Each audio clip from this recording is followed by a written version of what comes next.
தெய்வ சமூகத்தப்ப நிகழ்ச்சியில நம்ம பார்க்கக்கூடிய காரியம், நம்ம மனுஷன் பார்த்தீங்கன்னா பல காரியங்களுக்கு பயப்படாம இருப்பான். எவ்வளவோ சவால்கள், சாதனைகள், ஓட்டங்கள், பயணங்கள் எதுக்குமே பயப்படாம காரியங்களை என்ன பண்ணுவாங்க, சாதிப்பான். ஆனா எதுக்கு ரொம்ப பயந்துக்குவான்னு பார்த்தீங்கன்னா, வாழ்க்கையின் ஓட்டத்துல வியாதிகள் வரும்போது சோர்வும் பயமும் தன்னை போல வந்துடும். அப்போ வியாதிகளிலிருந்து நம்மளுக்கு விடுதலை கிடைக்குமா, நம்ம நல்லா இருப்போமான்ற ஒரு பயத்தினாலேயே தன்னுடைய உடம்பு இன்னும் சோர்வடைந்து வேதனையாய் மாறிடும், வாழ்க்கைய வேதனையாய் மாறிடும். அப்போ தேவன் என்ன சொல்றாரு பாருங்க, எதனால வியாதி வருது? நம்மளுடைய உணவு பழக்கங்களினாலையும், நம்ம தண்ணீர் குடிக்கிற தண்ணீர்களினாலையும், ஆகாரங்களினாலும் வியாதி வருது. ஆண்டவர் சொல்றாரு பாருங்க, யாத்ராகமம் 23ஆம் அதிகாரம்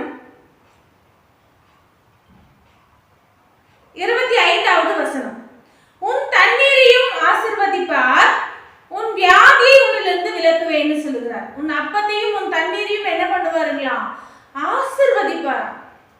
அவர் தண்ணீரையும் அப்பத்தையும் ஆசீர்வதிக்கிறதுனால நமக்கு என்ன ஆகும்னு பார்த்தீங்கன்னா, வியாதி நம்மள இருந்து விலகி போயிடும்.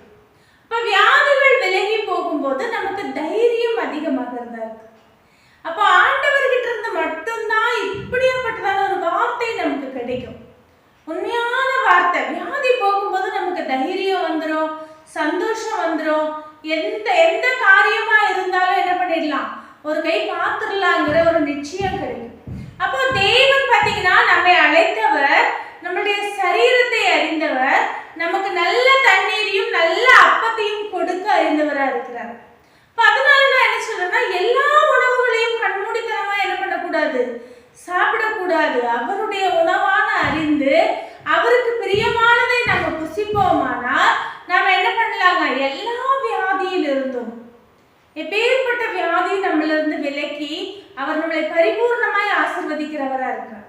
நம்ம இவ்வளவாய் நேசித்து அன்பு செலுத்தி நம்மளை எல்லா வேதனைகளிலிருந்தும் நீக்கி நம்மை நேசிக்கிற தேவனுக்கு நம்ம நன்றியுள்ளவர்களா இருக்கணும். இந்த பயத்தை நம்மளிருந்து விலக்கி போடுகிற தேவனுக்கு நம்ம எப்பவும் நினைக்கிறவர்களா இருக்கணும்.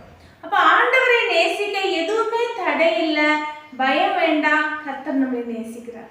கர்த்தருக்கு ஸ்தோத்திரம்.